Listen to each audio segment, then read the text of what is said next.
글로벌 증시의 주요 변수들을 통해서 투자 전략과 인사이트 얻어보는 시간입니다. 도움 말씀에 우리투자증권 정나영 과장님 나와 계십니다. 안녕하십니까? 안녕하세요. 자, 오늘도 세 가지 이슈로 증시 관전 포인트를 짚어볼까 하는데요. 첫 번째 키워드로 경제 지표를 준비해 주셨네요. 네, 맞습니다. 이번 주 이른바 고용 주간이라고도 하죠. 그렇죠. 굉장히 많은 고용 지표들이 발표가 될 예정입니다. 특히 이번 주 미국의 고용 지표는 최근 미국의 소비라던가 고용 시장이 둔화되고 있다라는 시그널을 많이 확인한 이후에 발표되는 지표라는 점에서 향후 연준의 정책과 관련해서 힌트를 얻을 수 있다라는 점에서 좀 주목을 받을 것으로 예상을 하고 있습니다. 예. 특히 지금 시장에서는 어제 이제 자정 기준으로 보면 9월에 미국 연준이 25bp 금리 인하를 할 가능성을 75% 정도로 예상을 하고 있고요. 더불어서 10월까지 25bp씩 총 2차례 금리 인하를 할 것이다라는 의견이 57.7%로 또 가장 높습니다. 이번 주 화요일에는 5월 구인이직 보고서, 졸츠 보고서라고도 하죠. 여기에서 일자리 수의 증감을 확인할 수 있을 예정이고요.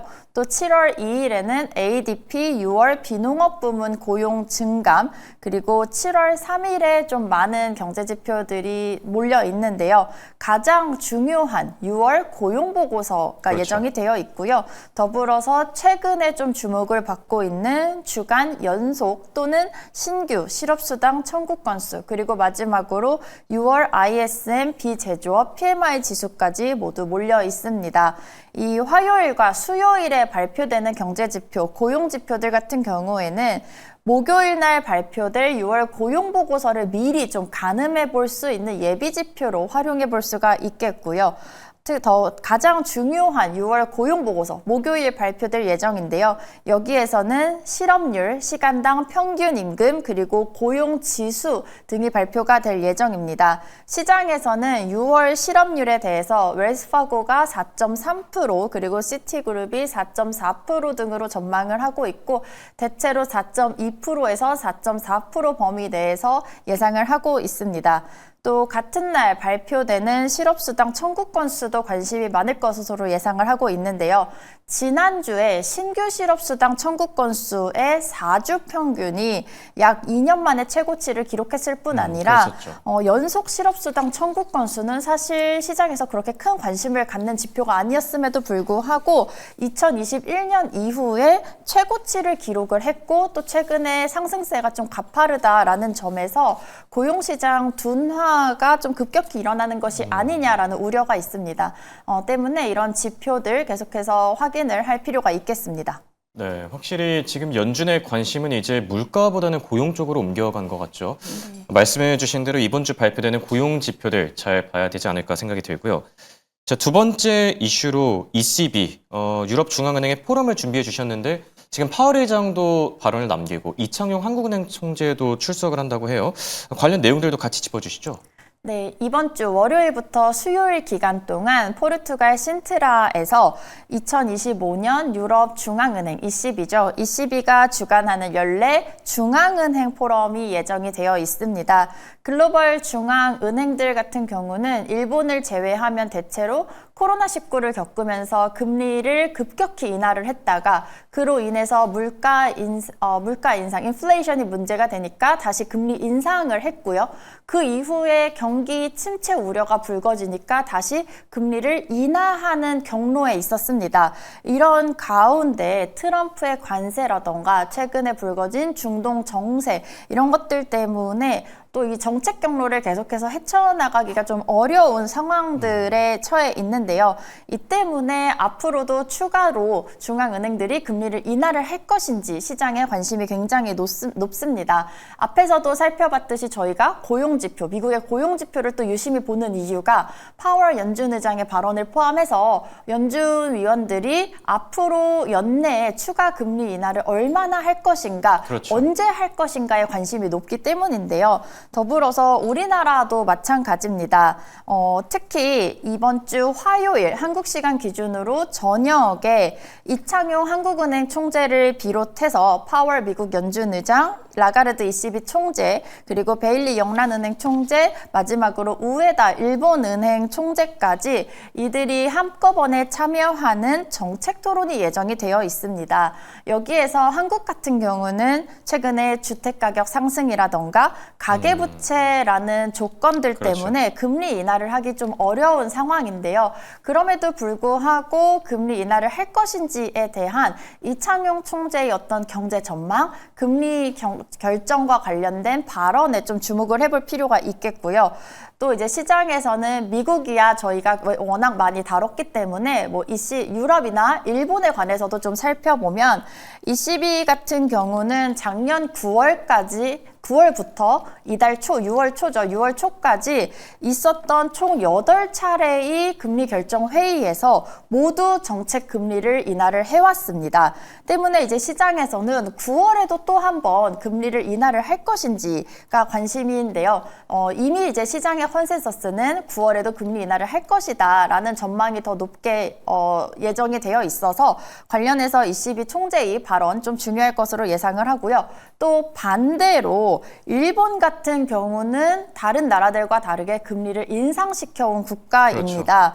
그렇죠. 웰스파고를 포함한 글로벌 기관들은 10월에 일본은행이 25bp 금리를 인상할 것이다라고 전망을 하고 있는데요. 이와 관련해서 우에다 총재의 발언도 주목을 해볼 필요가 있겠습니다. 네, 우에다 총재 발언, 파월 의장의 발언. 이번 주는 총재들의 발언이 유독 많네요. 관련 내용들도 같이 점검해보면 좋을 것 같고요. 자, 그리고 상호관세 유예 기간, 지금 한 일주일 정도 남은 상태인데 지금 우리나라뿐만 아니라 사실 대다수의 국가들이 협상을 다 못 마친 상태거든요. 이번 주에 중요한 변수로 또 작용하지 않겠습니까? 네, 오늘부로 미국의 90일간의 트럼프 상호관세 유예 기간이 만료를 앞둔 12일, 이제 10일밖에 남지 않게 됩니다. 이제 카운트다운에 돌입을 한 셈인데요. 지난 주말 사이에 다행히 좀 상호관세 유예 기간을 연장시켜 줄 수 있다라는 이제 좀 발언들이 나오기도 했는데 과연 일부 시사에 이어서 이런 발언이나 이런 전망을 높여줄 수 있는 어떤 힌트들이 나올 수 있을지가 첫 번째 관건이 되겠고요. 두 번째로는 개별 국가 단위로 봤을 때 미국과 무역협정을 그래서 실제로 체결을 하는가라는 소식이 좀 중요할 것이다라고 생각을 합니다. 대다수 국가들이 미국과 무역협상에서 사실 결론을 내지 못하고 있는 가운데 지난 주말 미국의 행보를 좀 살펴보면 국가별로 수혜와 피해가 좀 엇갈릴 것이다라고 저희가 예상을 해볼 수가 있겠습니다. 중국 같은 경우는 오히려 미국과 굉장히 무역 갈등 우려가 높았던 국가 중에 하나죠. 하지만 미국과 중국 간의 이제 협상을 통해서 상호 관세율을 좀 크게 완화를 했고요. 다만 그럼에도 불구하고 사실 기본 상호 관세율이 55%로 높았습니다. 하지만 주말 사이에 두 국가 간의 협상 체결이 공식화가 됐고요. 반대로 미국과 굉장히 근접한 거리에 있는 캐나다 같은 경우는 주말 동안 디지털 서비스세에 대해서 의견을 좁히지 못하고 결국에 양국 협상이 아예 중단이 되는 사태가 벌어졌습니다. 더불어서 그 전에 트럼프의 좀 발언을 저희가 참고를 해보면 물리적으로 우리가 모든 국가들과 협상을 할 수 없다라고 언급을 했었죠. 이렇기 때문에 주요 국가 미리 협정을 체결을 하고 나면 상호관세 유예 기간이 만료되는 시점쯤 해서 다른 나라들의 일방적으로 어떤 상호 관세율을 통보할 가능성이 높다라고 시장에서 예상을 했는데요. 실제로 주말 사이에 관련 좀 뉴스가 나오기도 했고요. 네. 또 그렇다면 그 국가들과 별개로 남은 10일 기간 동안에 추가로 무역협정을 체결할 만한 국가가 무엇인가에 좀 저희는 집중해 볼 필요가 있겠습니다. 그렇다면 일단 이미 미국과 협상을 좀 일찍 시작해서 어느 정도 진전이 된 국가들을 선별해 봐야 되는데요. 골라보면 EU, 일본, 한국, 인도 등이 있겠고요. 이들 국가를 중심으로 과연 이번 주 혹은 다음 주 중에 협정 체결 가능성이 높은지를 좀 살펴보면 좋을 것 같습니다. 네, 알겠습니다. 자, 이렇게 세 가지 변수에 대해서 살펴봤고요. 자, 상반기의 마지막 날입니다. 국내 증시는 또 어떻게 준비해야 될지 궁금한데 이번 주 국내 증시 어떻게 보시죠? 네, 이번 주 한국 증시의 가장 큰 호재가 될 만한 재료가 뭐가 있는가를 예. 살펴보면 미국과의 무역 협상 진전 소식이 있겠고요. 그렇죠. 두 번째로는 이창용 총재의 발언을 포함해서 한국은행의 추가 금리 인하 기대가 고조되는 것이 가장 큰 호재로 작용할 수 있지 않을까라고 생각을 해볼 수 있겠습니다. 반대로 얘기하면 7월 9일 상호관세 유예기간 만료 시한이 점점 다가오고 있다라는 점 자체는 우려로 작용할 전망인데요. 만약에 트럼프가 유예기간을 연장해줄 의사가 없다라는 발언을 하거나 아니면 우리나라가 또 무역협상이 진전이 더 이상 안 되고 있다라는 소식이 들려올 경우에는 다시 한번 이 수출주를 중심으로 한국 기업이나 경제 피해 우려가 고조되면서 증시 변동성이 심화될 가능성도 있겠습니다. 한편 지난주 같은 경우 한국 증시가 3,000포인트를 돌파한 이후에 주 후반으로 들어서면서 좀 숨고르기 장세에 돌입을 했는데요. 네. 이 정책 수혜 기대로 사실 이 지수의 3,000포인트 달성을 견인했던 종목들이 있습니다. 그 종목 같은 경우는 지난주에 좀 대규모로 차익 실현 매물 출회가 됐고요. 또 이번 주 같은 경우는 이제 7월에 돌입을 하게 되면 실적 시즌을 앞두게 됩니다. 그렇죠. 그렇기 때문에 이 실적 시즌을 통해서 기업들의 실제 이익이 기대만큼 올라가는가 아니면 가이던스라도 좋게 나오는가를 확인하려는 좀 경계심 때문에 아마 좀 관망세가 짙어지지 않을까라고 예상해 볼 수 있겠습니다. 네. 이번 주의 주요 변수는 무역 협상 그리고 이 금리 인하 기대감이 되지 않을까 생각이 드네요. 자, 지금까지 도움 말씀에 정나영 과장과 함께했습니다. 감사합니다.